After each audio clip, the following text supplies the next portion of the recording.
들리시나요? 네. 네. 살아계신 아버지 하나님, 저희 곁에서 늘 저희를 보살펴 주시고 인도하여 주시니 감사합니다.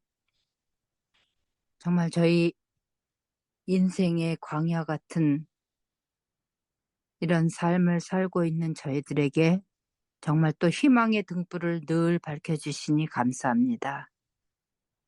아버지 하나님, 정말 주님께서는 꺼져가는 등불을 끄지 않으시고 쓰러져가는 갈대를 꺾지 않으신다고 하셨습니다.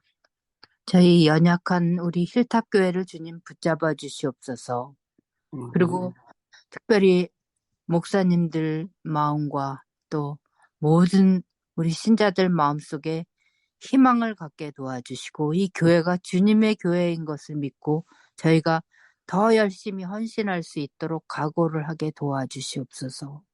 아버지 하나님, 정말 새벽마다 저희들에게 이렇게 말씀을 주실 때 이 말씀이 정말 저희의 관절과 골수를 쪼개고 정말 행동으로 옮길 수 있는 그런 말씀이 되어서 저희들이 마지막 남은 생애를 주님의 사업을 위해서 헌신할 수 있도록 도와주시옵소서. 아버지 하나님, 저희 교회에 속해 있는 모든 가정들, 모든 개개인들, 정말 어린아이로부터 연세 많으신 우리 노장로님까지 그리고 김선희 집사님까지 주님 살펴주시고 붙잡아 주시는 것을 저희들은 믿습니다. 오늘 하루도 우리의 마음 가운데 정말 사단이 정말 저희를 주님으로부터 끌어내리려고 의심과 의기소침 그런 것들을 불평과 그런 것들을 저희들 마음 가운데 심을 때 저희들 예수님의 이름으로 승리하게 도와주시고 오늘 찬미 말씀처럼 저희들 정말 어디든지 계시고 언제든지 저희와 함께 하시는 성령님과 교통하고 또 말씀을 읽고 기도하고 전도할 수 있는 그런 삶을 살게 도와주시옵소서. 아버지 하나님, 아직도 여행 중에 계신 여러 교우님들 계십니다. 안전하게 도와주시고 또 속히 돌아오셔서 기쁨을 함께 나눌 수 있도록 도와주시옵소서. 저희가 이 세상에서 바라는 것이 아무것도 없습니다. 저희들 정말 영원한 것을 위해서 오늘도 생각하고 살아갈 수 있도록 힘과 능력 허락하여 주시옵소서. 하나님, 말씀을 펼 때에 정말 말씀을 쓰실 때 함께 계셨던 성령님께서 저희들에게 목사님을 통하여 깨달음을 주실 것을 믿습니다. 아버지 하나님, 저희 교회의 청년들도 그리고 어른들도 정말 한없이 연약합니다. 주님, 정말 사단의 뜻대로 되지 아니하고 성령님의 불로 활활 타오를 수 있는 우리 교회가 되도록 모두가 열심히 기도하도록 주님 도와주시옵소서. 하나님, 정말 저희들의 과거의 모든 죄와 저희들의 마음속에 있는 모든 의심들과 불평들을 오늘도 성령의 불로 태워주시고 정말 오직 예수님만 바라볼 수 있도록 도와주시옵소서.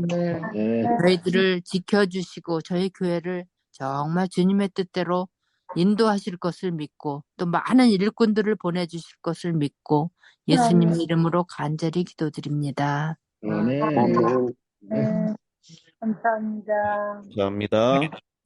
네, 오늘은 계시록 17장 3절에 있는 말씀으로 은혜를 나누도록 하겠습니다. 이 17장의 계시는 두 부분으로 구성되어 있는데요. 3절부터 6절까지는 요한이 계시로 본 것이고요. 7절부터 18절까지는 요한이 천사로부터 설명을 들은 것입니다.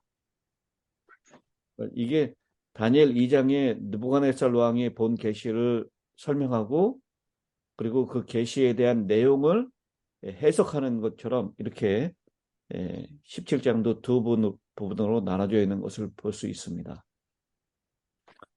3절부터 6절까지 해서 하나님의 심판의 선고를 받을 수밖에 없는 바벨론의 죄악상을 보았습니다. 또 그는 8절부터 18절에서 바벨론 심판의 선고와 집행되는 방법에 대해서 천사로부터 설명을 들었습니다. 보고 또 설명을 듣는 것으로 이 두 부분으로 나누어지는 것을 보게 됩니다. 오늘 3절에 있는 말씀입니다. 성령으로 나를 데리고 라고 했는데요. 요한계시록에서 성령으로라고 하는 구절이 4번 사용되어 있습니다. 한번 찾아보겠습니다. 요한계시록 1장 10절에 있는 말씀입니다. 계시록 1장 10절. 주의 날에 내가 성령에 감동되어 내 뒤에서 나는 나팔 소리 같은 큰 음성을 들으니, 여기도 성령에 감동되어 라고 표현하고 있습니다. 그 다음 4장 2절입니다. 내가 곧 성령에 감동되었더니 보라 하늘의 보좌를 베풀었고 그 보좌 위에 앉으신 이가 있는데, 여기도 성령에 감동되어 라고 표현하고 있습니다. 그 다음에 17장 3절에 오늘 본문이죠. 성령으로 나를 데리고 라고 하는 표현이 나오고요. 마지막 네 번째는 21장 10절입니다. 성령으로 나를 데리고 크고 높은 산으로 올라가 하나님께로부터 하늘에서 내려오는 거룩한 성 예루살렘을 보이니 라고 했습니다. 여기 성령으로 나를 데리고 이 표현이 나오는데, 성경에 요한계시록에 4번 이렇게 나오고 있는 것을 보게 되는데요.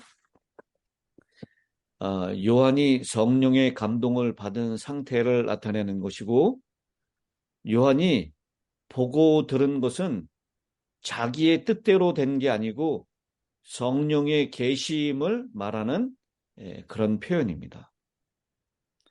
베드로 후서 1장 21절에 예언은 언제든지 사람의 뜻으로 낸 것이 아니요 오직 성령의 감동하심을 입은 사람들이 하나님께 받아 말한 것임이라 라고 했습니다. 그래서 여기 성령으로 나를 데리고 라고 하는 이 표현을 통해서 이게 요한이 자기 뜻대로 표현한 것이 아니라 성령의 계시인 것을 나타내는 것이고요. 그래서 이 요한계시록 역시 자기 뜻대로 해석하면 되지 않고요. 성령 하나님의 그 주시는 은혜로, 깨달음으로 이 요한계시록을 해석해야 된다라고 하는 것을 우리에게 다시 한번 말씀을 하고 있는 것입니다. 근데 성령이 요한을 데리고 어디로 가셨다라고 했습니까? 광야로. 광야로 갔다라고 했습니다. 이 광야는 이 사람이 아무것도 없는 곳, 사람의 생존까지도 위협받을 수 있는 곳입니다.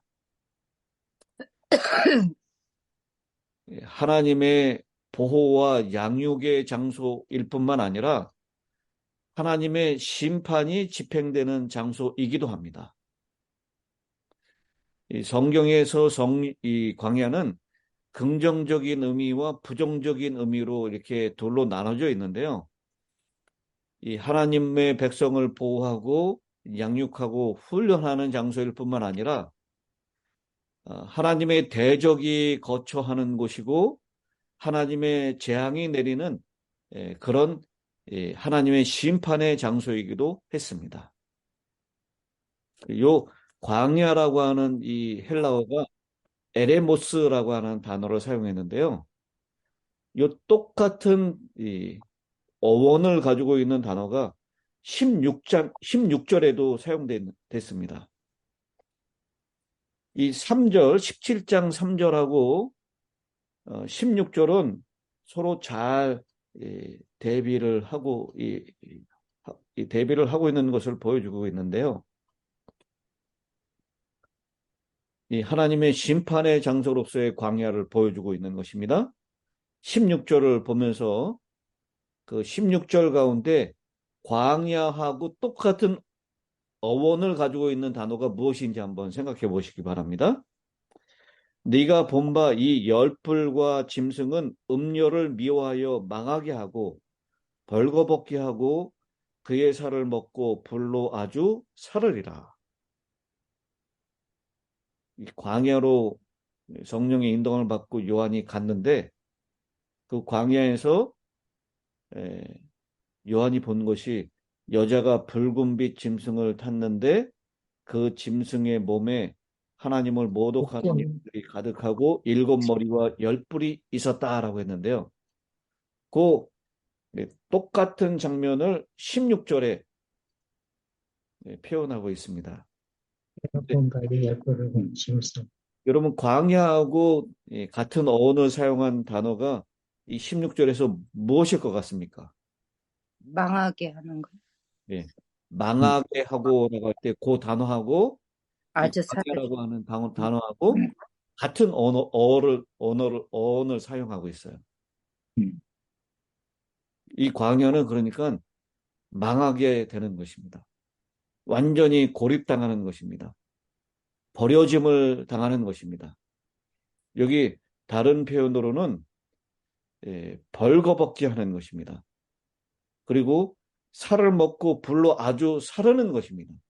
하나님의 심판을 이 광야에서 받는 것을 표현하고 있는 것입니다. 그런데 이 광야에서 본 그 여자가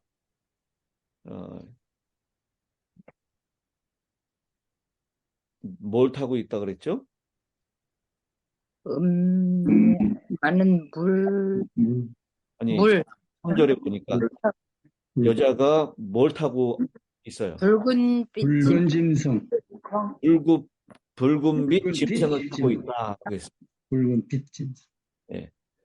여기 이 여자라고 하는 것은 1절에 나오는 큰 음녀하고 똑같은 이 사람이죠. 성경에서 여자는 뭘 상징한다고요? 교회. 교회를 상징한다 그랬는데 이 여자는 정결한 여인이 아니라 1절에 표현된 대로 큰 음녀라고 했습니다. 그러면 이 여자는 교회긴 교회인데 부패하고 변질되고 타락한 교회를 나타내는 것이죠. 예. 근데 이 여자가 붉은 빛 짐승을 탔다라고 했습니다. 이 붉은 빛 짐승은 누굴 얘기하는 걸까요? 교환. 네, 붉은 빛 짐승은 그 네 가지의 이 붉은 빛 짐승의 신원에 대한 해석이 네 가지가 있는데요. 누구에 해당되는 건지 여러분 한번 생각해 보십시오. 1번 네로 황제다. 2번 사탄이다. 3번 로마 교황권이다. 4번 미국이다. 이 네 가지 견해 중에서 어느 해석이 제일 마음에 와닿습니까?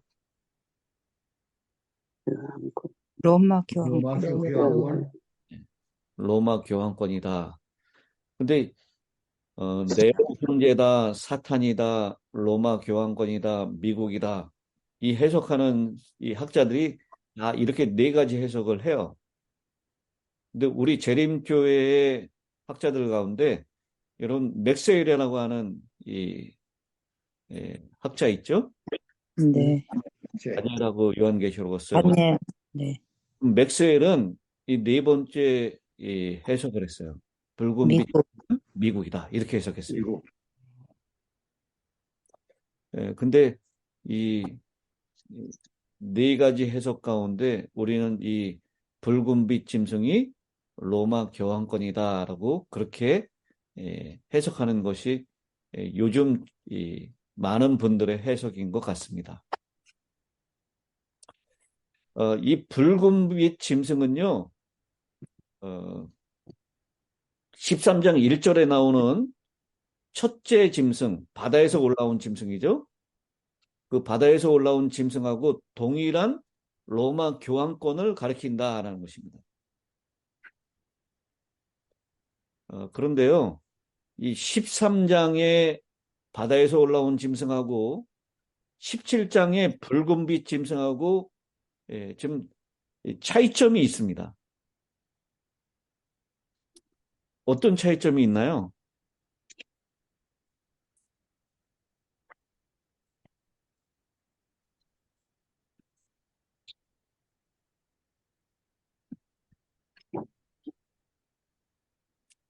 (13장) 1절을 한번 보겠습니다. 내가 보니 바다에서 한 짐승이 나오는데 뿔이 10이요 머리가 7이라. 그 뿔에는 10왕관이 있고 그 머리대에는 신성모독하는 이름들이 있더라 라고 했습니다. 17장 3절을 보겠습니다. 붉은빛 짐승을 탔는데 그 짐승의 몸에 하나님을 모독하는 이름들이 가득하고 7머리와 10뿔이 있으며 라고 했습니다. 차이점을 발견하셨습니까? 면류관이 없어요? 예. 7머리 10뿔은 있지만 이 바다 짐승에는 뿔에 면류관이 있는데 17장의 붉은빛 짐승에는 면류관이 없습니다. 그죠? 네, 그리고 바다 짐승은 색깔이 있어요, 없어요? 없어요. 색깔이 없는데 17장의 짐승은 무슨 빛이라고요? 붉은빛. 붉은 빛이라고 붉은 색깔이 있어요. 그리고 바다 짐승은 어디에서 올라옵니까?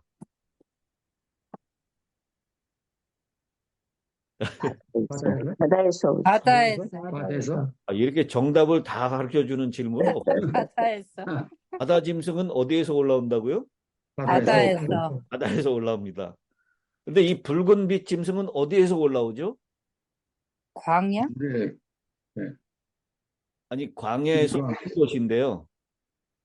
붉은빛 짐승은 어디에서 올라오냐면 8절에 보니까 내가 본 짐승은 전에 있었다가 지금은 없으나 장차 어디로부터 올라와? 무적행으로. 올라온다 그랬어요. 그러니까 바다 짐승은 바다에서 올라왔는데 붉은빛 짐승은 무적행에서 올라옵니다. 사탄. 그리고 바다 짐승은 누구로부터 권세를 받습니까? 용으로. 13장 2절에 보니까 용이 자기의 능력과 보좌와 큰 권세를 그 바다 짐승에게 주었더라 그랬어요. 근데 이 붉은빛 짐승은 누구로부터 권세를 받습니까?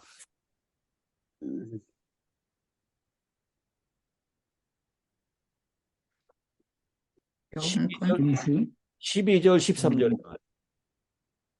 17장 12절 13절 네가 보던 10뿔은 10왕이니 아직 나라를 얻지 못하였으나 다만 짐승과 더불어 임금처럼 한동안 권세를 받으리라. 그들이 한 뜻을 가지고 자기의 능력과 권세를 누구에게 주더라? 짐승에게. 주어라. 이 붉은빛 짐승의 권세는 10뿔로부터 받습니다. 그 차이점이 아시겠죠? 네. 이렇게 13장의 바다 짐승하고 17장의 붉은빛 짐승이 차이점이 있는 것이 분명하지만 이 두 짐승이 동일한 세력이라는 것을 문맥을 통해서 알 수 있습니다. 첫 번째, 붉은빛 짐승과 바다 짐승은요, 뭐하고 관련이 있습니까?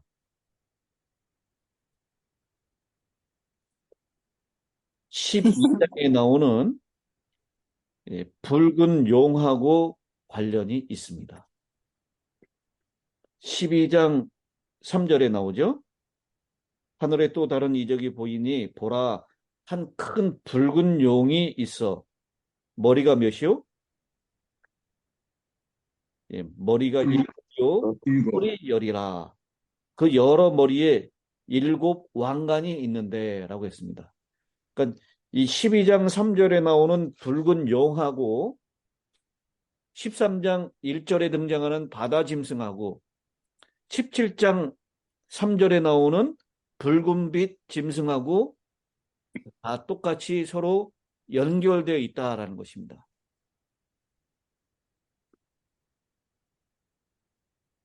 그리고요, 이 바다 짐승하고 이 붉은빛 짐승하고는 신성 모독이라고 하는 점에서 동일한 짐승인 것을 보여주고 있습니다. 13장 1절에서는요, 이 신성 모독하는 이름이 어디에 있다 그랬죠? 이마에. 예, 예, 머리들에 있다. 머리에. 머리가 7인데 7머리에 신성 모독하는 이름이 있다라고 했습니다. 근데 17장에 보니까 이 하나님을 모독하는 이름이 어디에 있다 그래요? 짐승의 몸에. 짐승의 머리에, 아, 머리 있다고. 몸에. 머리가 아니고 몸에. 머리 열불? 짐승의 몸에 있다. 머리에. 17장 3절에요. 짐승의 몸에. 짐승의 모독하는 몸에 있다. 몸에 있다가 짐승의 몸에. 그 몸에라는 글씨는 크기가 어떻습니까? 조금 작은 글씨로 되어 있고. 조금 작. 이 성경에서 작은 글씨는 원어에 있다 없다. 없다. 없다. 얼른. 근데 그것을 더 분명하게 이해하게 하기 위해서 작은 글씨를 써서 해석해 준 겁니다. 그러니까 바다 짐승은 머리가 7인데 그 머리에만 신성 모독하는 이름이 있었어요. 근데 붉은빛 짐승은 이 신성 모독하는 이름이 몸 전체에 다 있어요. 짐승에. 그래서 이게 같은 이 짐승인데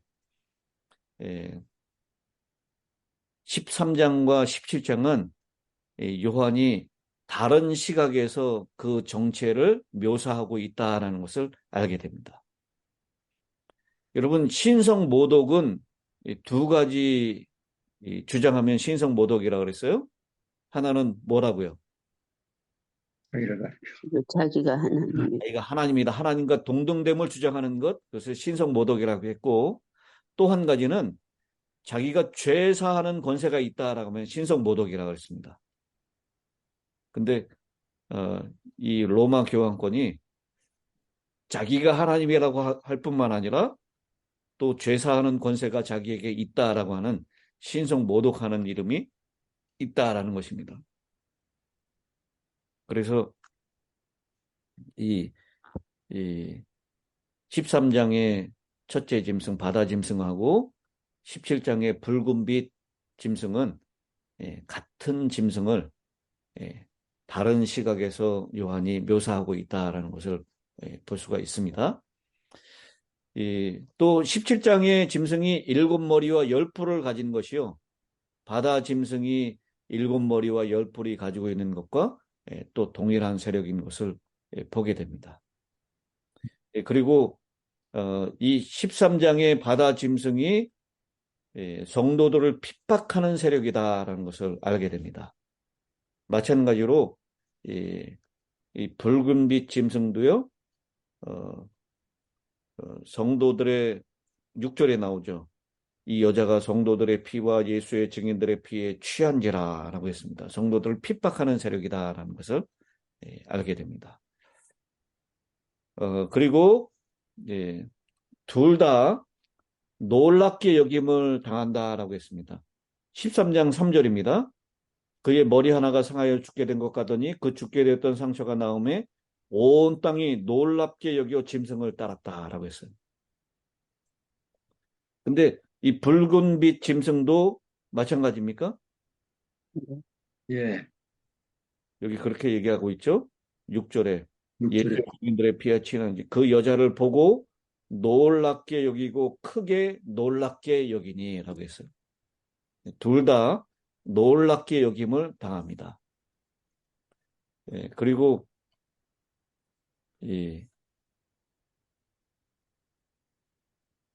이 요한이 이 동일한 짐승을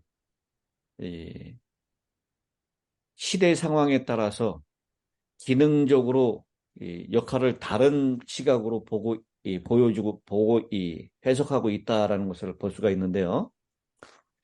13장의 짐승은 시대가 어느 시대입니까?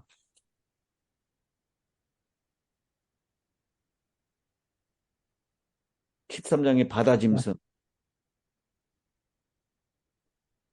이 13장의 짐승은 1200년. 1260년 42달 동안 일할 권세를 받았던 중세 시대의 교황권, 카톨릭식으로 박해하는 세력, 이것을 13장에 바다에서 올라온 짐승이라고 묘사했다면 17장의 붉은빛 짐승은요, 재림 직전에 있을 교황권, 개신교적인 박해 세력으로 그렇게 나타내고 있다는 것입니다. 그러니까 카톨릭적인 이 박해 세력이었고요. 바다 짐승은. 이 붉은빛 짐승은 개신교적인 박해 세력이다라는 거예요. 그 둘 차이점을 아시겠죠? 카톨릭은 이 바다 짐승은 개신교회를 피박했었어요. 여자를 피박한 것입니다. 근데 이 붉은빛 짐승은요, 이 개신교적으로 피박해요. 그러니까 여자와 그 여자의 딸들, 음녀의 딸들이라고 그러죠.